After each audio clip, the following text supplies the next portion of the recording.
and welcome to another edition of Health Solutions with Shawn and Janet Needham, where Team Needham discusses everything healthcare. I'm your host, Shawn Needham, along with my wonderful wife, Janet, and we are streaming live from the Team Needham abode today at our midweek podcast of Health Solutions. And today, because we're getting closer to the holidays, and once November starts, you know how it's kind of like everything is put on hold until after the first of the year. That's how I feel when we start November.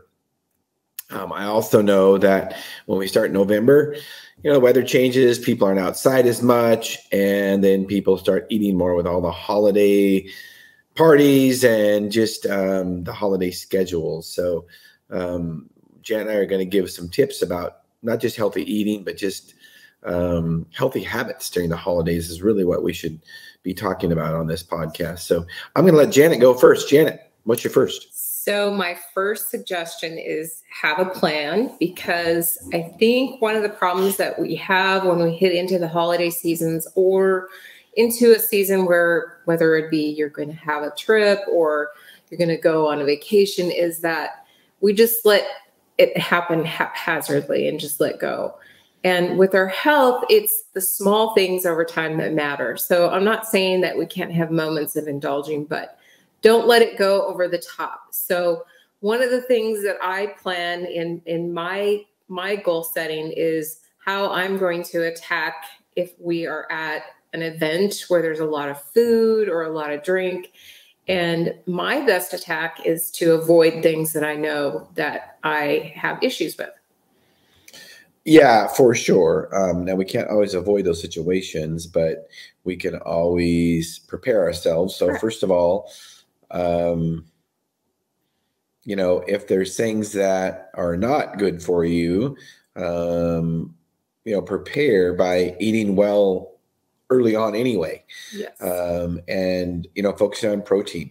And I'm a big believer in animal protein. I think it's much more satisfying, satiating than plant-based protein. So I don't think all proteins are created equal. So when you hear about protein goals, get 40 grams per meal or whatever. I think if you really want to be satisfied with your protein goal and just overall with your satiety, I think eating meat-based protein is much better because it's so nutrient dense. Right. So for me, and this is just me, there's other people that have different crutches or different issues. I love cookies. So that is not a place that I go. If I do, I am going to, like Shawn said, I'm going to eat my protein first. I'm going to feel full before I indulge in something like that. And if we do that, it's going to be like shared in a dessert or something that's small portions and not large. And I'm not saying that we can't have carbs or we can't indulge and have some fun, but we don't need to go over the top, because it's keeping on goal. It's keeping ahead of our places that we have weaknesses, and we all do. So I think having a goal in mind helps. And the other tip that I have for myself, if I stay hydrated, that helps me a lot. So drinking water, and sometimes I'm not the best at doing that, and I do use electrolytes with my water as well.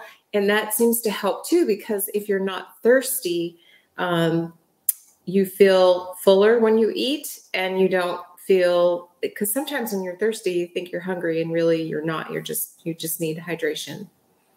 That's true. And Janet was talking about desserts and portions of dessert. Jan and I eat dessert regularly, mostly when we go out, but we share it. Our favorite is creme brulee, and we usually finish our dinners off with coffee and creme brulee, and we just share the creme brulee.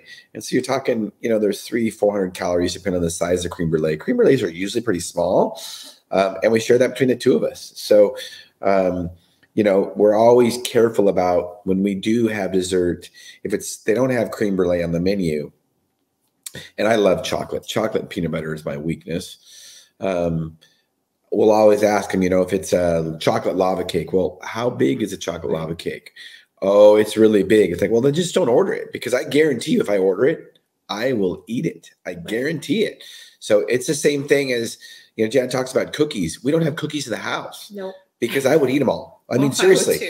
I mean, once I start eating one, I will eat them all. I mean, I'm the kind of guy that literally I used to be able to eat a dozen Krispy Kreme donuts. No lie. And once I would get started, I would just keep eating them. So we just don't put that stuff in our house. So we have healthy snacks in our house. I mean, the healthy snacks is an apple and maybe throw some peanut butter on it. And I know for all you people out there that are the anti-seed oil people, you can tell me how bad peanut butter is, but I really honestly don't think seed oil is the biggest problem in America. I think it's, like Janet said, it's portions and hyperactive fork syndrome. People just eat too much because we literally, once we get home, we have an unlimited food source. Right. And it's easier to lose control when you're with other people, especially when other people are doing the same thing. And I'm not saying that we shouldn't enjoy one another's company, but we don't have to do it to the extreme that it puts us into a health risk or a problem. And I really believe that overindulging in just sugars and carbs actually set us up for even infections because it puts us in inflammation. Our body doesn't like it. And so it is important on how to approach dealing with situations that you can lose your control. And the longer or the more that you have plans in place that you can stick with, the better off you are over time. So like we talked about our house, we don't bring home things that we believe we're going to question or have problems with. So that has to be in our social life too. And so when you go to church and they have concerts, or you go to an event that has a lot of treats, have a plan in place to avoid your problem. Now, it may not be that. It could be simply, you go to the store and you are planning for your holiday meals and you bring home things that you shouldn't. So, keep that in mind, make a list. Those are kind of things that I do to keep us on track. Is the list stays and I stay away from the areas that can be a problem. So, I don't bring home the snacks that I know that Shawn and I are going to struggle with. Well, and make a list and stick to it and don't impulse buy. Another thing is don't go to the grocery store hungry, because you will buy things that you probably shouldn't buy if you're hungry. So make a list, stick to it. Another thing about the holidays is, or about health in general, we talk often on our podcast, there's really 3 things that we can do to keep our bodies healthy. And we focus on diet a lot, but I also tell people that the most important thing when it comes to keeping our bodies healthy is sleep. Yeah. And people get them flipped around a lot. Yeah. People think the most important thing, when they see a healthy athlete or just a healthy person in general, they think, wow, boy, that guy must go to the gym a lot, or that guy must ride his bike a lot, or whatever. It's like, no, even high caliber athletes don't usually work out more than 20 hours a week. And that's a lot, even for an endurance athlete. I mean, the top caliber guys will do more than that, but that's a lot even for an endurance athlete. For most strength type guys, like bodybuilders and powerlifters, they work out less than 5 hours a week. I mean, and that's like maximum. But what do they pay attention to? They pay attention to their diet and they pay attention to their rest. Because remember, we don't get stronger when we exercise. No. We get stronger when we rest. That's the only way our body rebuilds and repairs. And we get stronger, fitter, faster, bigger. That doesn't happen when we work out. If we don't have proper recovery, then we will not get stronger. And that gets even more so as we age. I agree with that statement. Excuse me. One of the things that sorry. One of the things that's helped us is that we are more mindful of what's important in the holidays. It's not the things and the stuff. It's really the time that we spend, and also the enjoyment of the time that we have with other people or ourselves. And so I think women are probably more guilty of this than men, that, we stress about the gifts that we have to buy for everybody or how to prepare the meal. So plan ahead and gather things slowly and just be more mindful, because I don't think my children, now that they are adults, remember every gift that was under the tree. I don't think that was the important part of spending that time together. I think the time together is more important, and the quality of time. So, take a load off yourself, relax more. Shawn and I listen a lot of times to music to just relax when we get home and to unplug.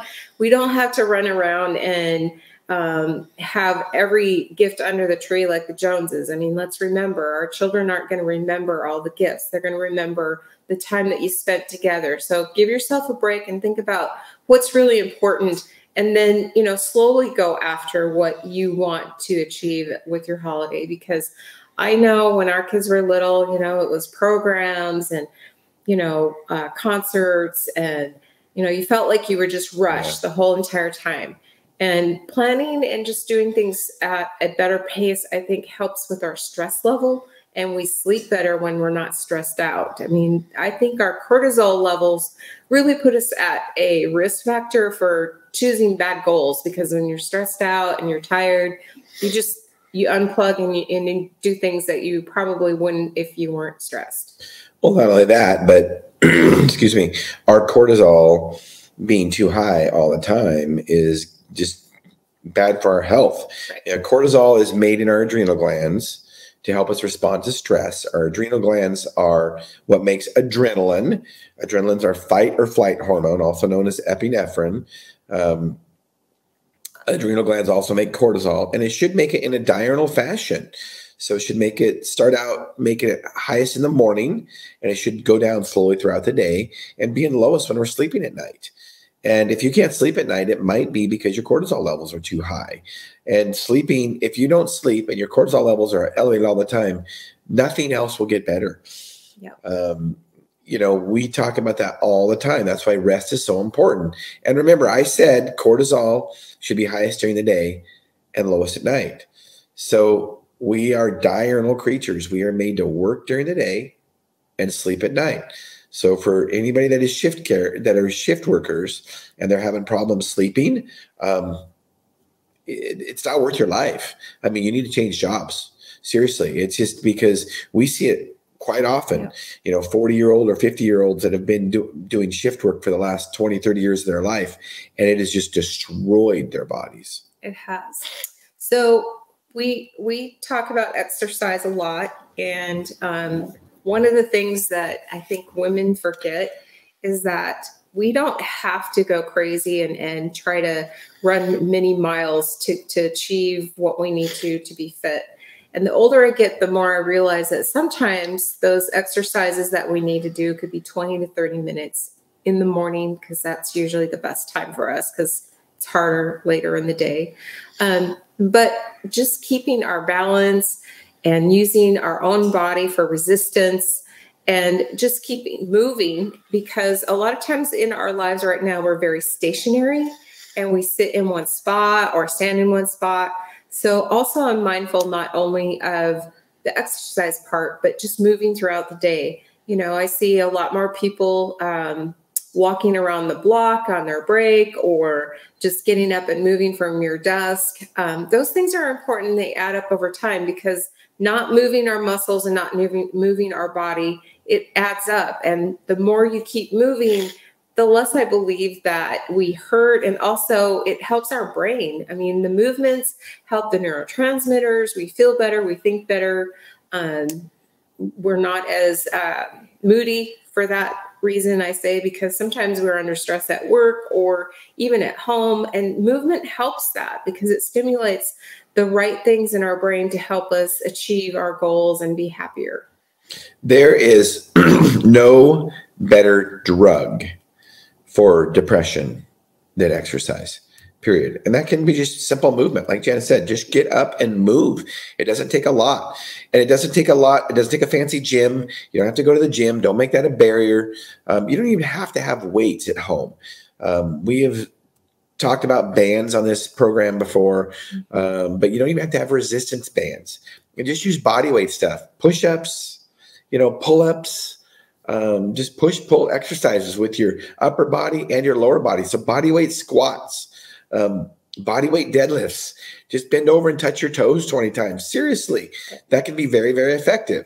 And here's what I like to tell people when they say, that just doesn't seem like it's going to be very effective. I'm like, okay, what are you doing now? Well, I'm doing nothing. Right. Okay, well, then just start with something. Right. And some people will talk about how worthless walking is. Well, if you're doing nothing now, walking is great. Now, if you want to progress to be a runner, then obviously you're going to have to start running. Or you want to be, a biker, you're going to have to start biking. And you're going to have to probably put some intensity into it if you want to start being competitive. But for just general health, move. Look at what our ancestors did. I mean, a lot of times, they were not running or sprinting, maybe for a few seconds at a time if they were hunting something, but largely they were just walking all day. Right. So the whole point is you don't have to make it a big production. It's just start doing something. I feel the older I get that stretching is more important, and actually the movement, whether it's just getting your body warmed up and loosened up, and it's just something, right? It's just something, because it relieves stress, it clears your mind, we feel and think better and interact with people better. So don't stay stagnant. So do something. And back on the rest thing. So make it a priority to get rest during the holidays, or any time for that matter, but especially during the holidays. Most people get more time off during the holidays. That's kind of originally, if you look at the holiday season, that's kind of why it kind of started to be a rest period in an agriculture society when there was no more harvest and stuff like that. November and December were typically times where you could take kind of a little bit of a rest period. So take advantage of that. Rest. Don't overschedule yourself, and get in rest. And if whether you're a competitive athlete or not, we need rest. And especially as we get older, for recovery and to prevent injuries. I can tell you that, as a competitive mountain bike racer, I deal with injuries all the time, and that's okay. I just deal with that. But I will tell you, these last couple months when I've taken some time and just not worked out quite as hard, I will tell you that my knee injuries, my shoulder, my ribs, all those things get better every day. And that's because my body's not overstressed working out. It has time to make those things recover. So when I do start working out harder, I can come back stronger. And finally, I want to say one thing about, since we're pharmacists, we always talk about things that we should avoid. And I'm not saying you shouldn't have alcohol during the holidays, but I am saying limit yourself and be careful, because it is a poison, and too much is not healthy for any of us. It doesn't help with your overall health. We don't make great choices always. So just be mindful of it. It is a time, I think, that we indulge more than other times for some people. So just keep it in mind, because those are calories that we don't always think about, and we do have to detox. So not saying don't do it. I'm just saying limit yourself. And I think you'll get through the holidays without putting on extra weight or extra stress. Well, and Janet said it, alcohol is a poison for sure. And our body treats it as such. So when it has to detoxify from alcohol, it totally inhibits, not totally, but it does decrease recovery in our body for other things, because it's working on detoxifying yourself from a poison. So, and I think the worst thing, it's not just the calories in alcohol and it's a poison. I think probably the worst thing that happens when people overindulge in alcohol is you start making bad food choices. One drink's okay, 2 drinks, nah, 3 drinks, like, oh, I'm hungry and I want to eat this and I want to eat that. And next thing you know, you've eaten a couple thousand calories between drinking and eating, when your overall calorie goal for the day was 1,500. So that's why I think it's important to limit your alcohol consumption, not just because it's a poison. As we finish this podcast up, what I would like to mention is the 3 things again that our body needs to stay healthy in proper order. Sleep being most important. Diet being second most important. And exercise being third most important. Now, there is 4 things, many more when you get into the details of it, but the 4th thing is mental health, healthy mental health, and healthy relationships. First of all, you'll probably have good mental health if you do those first 3 things. That doesn't mean you'll necessarily have healthy relationships. And I think I can tell you from my standpoint, as I get older,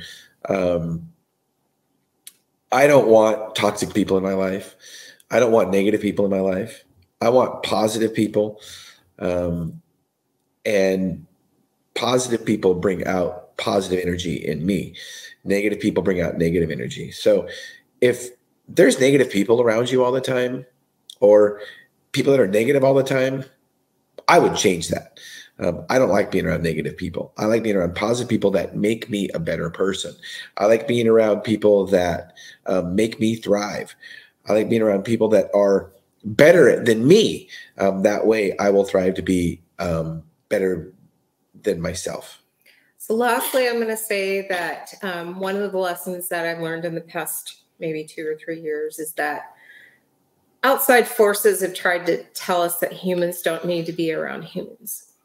And that's not true. We were meant to interact with one another. And so one of the things that I made a goal in this last year was tell the people in your life that you appreciate and want in your life that you love them. It's really important to use those words. Spend time with them, make them or let them know that they're important to you and in your life. Sometimes we can't always see each other. Sometimes we're distant just because of travel or how far we are away from one another. But I will say this in the past few months, let those people know. I mean, they can be your coworkers. I know that sounds strange in this world because we don't want to have that in our society, but it's true.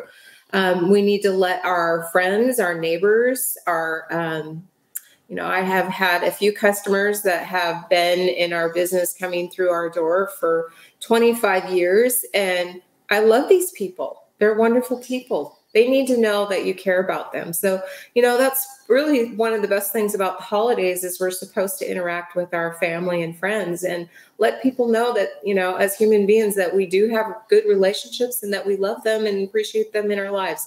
So that's my tip, because I feel like other cultures are better about that. When we took our trip to Argentina, we saw how that culture just embraced each other as humans and as individuals. And I think there's a big lesson about how we've adapted this stay in your corner, stay in your house, don't go out, don't interact. And I'm not buying that. As we were born, we needed to connect with our mother. Otherwise, we failed to thrive. That's really huge, because when you think about it, we would rather die as an infant if we don't have that bond with our mother or with someone. So we need to thrive in healthy relationships. We need to share our emotions and our care to other people and extend that. Absolutely. Hey, I love you, Janet. Love you too.